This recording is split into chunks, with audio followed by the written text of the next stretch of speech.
আগ্রহটা অনেকখানি বেড়ে যায়, প্রত্যাশা বেড়ে যায়, ভালো কাজের প্রতি আগ্রহ বাড়ে।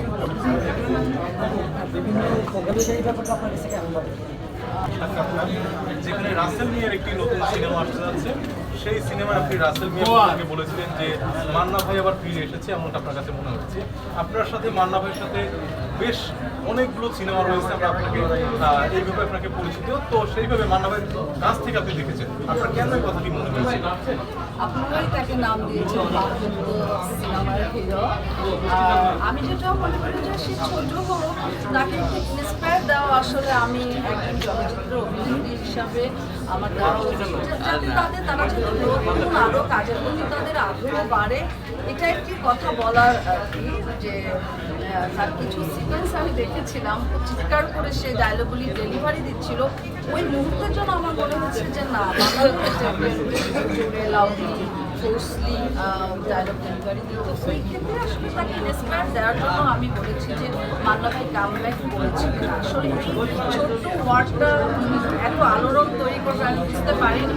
তো আমি মনে করি যে আমি যেহেতু বলেছি, আমি পলিটিক্যালি বলেছি, আমি কিন্তু আপনি যে কথাটা বলছেন, আমি আরও কিছু কথা সেখানে সংযুক্ত ছিল, যে তার যে অভিনয়ের স্কেলটা এখন বর্তমানে আছে, সে যদি মেকআপে আরও ফোকাস দেয় তাহলে অবশ্যই সেও একজন বেটার ভালো হিরো হতে পারে। কেউ কারোর মতো হয় না, কিন্তু কেউ যদি কারোর মতো বলা হয় তাকে, সে কিন্তু তার কাজের জায়গাটা বা কাজের পদ্ধতিটা, কাজের প্রতি যে আমি জাস্ট তাকে একটু সাহস দিয়ে মান্না ভাইয়ের মতো, মানে মান্না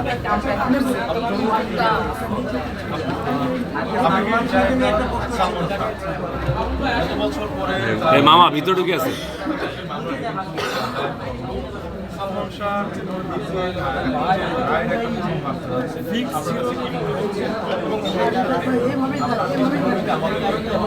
চলচ্চিত্রের একজন কাছ থেকে দেখছি আমরা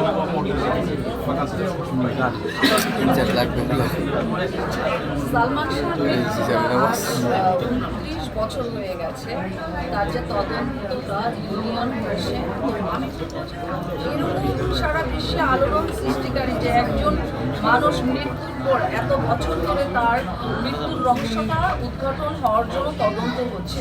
আমরাও চাই, আমরাও চলচ্চিত্র প্রেমীরা, আমরাও চলচ্চিত্র কর্মীরা, আমরা চাই সুষ্ঠু তদন্তের মাধ্যমে সালমান শাহর মৃত্যুটার উদ্ঘাটন হোক। কারণ আমার মনে হয় যে যদি হত্যা না আত্মহত্যা, আসলে আমরাও জানি, আমরাও তখন অনেক ছোট ছিলাম, বা আমরা যতটুকু জেনে এসেছি কিংবা শুনে এসেছি, একটি মৃত্যু যদি আত্মহত্যা হতো সেটা তো তখনই সেই জায়গায় স্টপ হয়ে যেত। যেহেতু এত বছর পরেও যে তার মৃত্যুটা নিয়ে রহস্যের উন্নচলে আবৃত আমরা,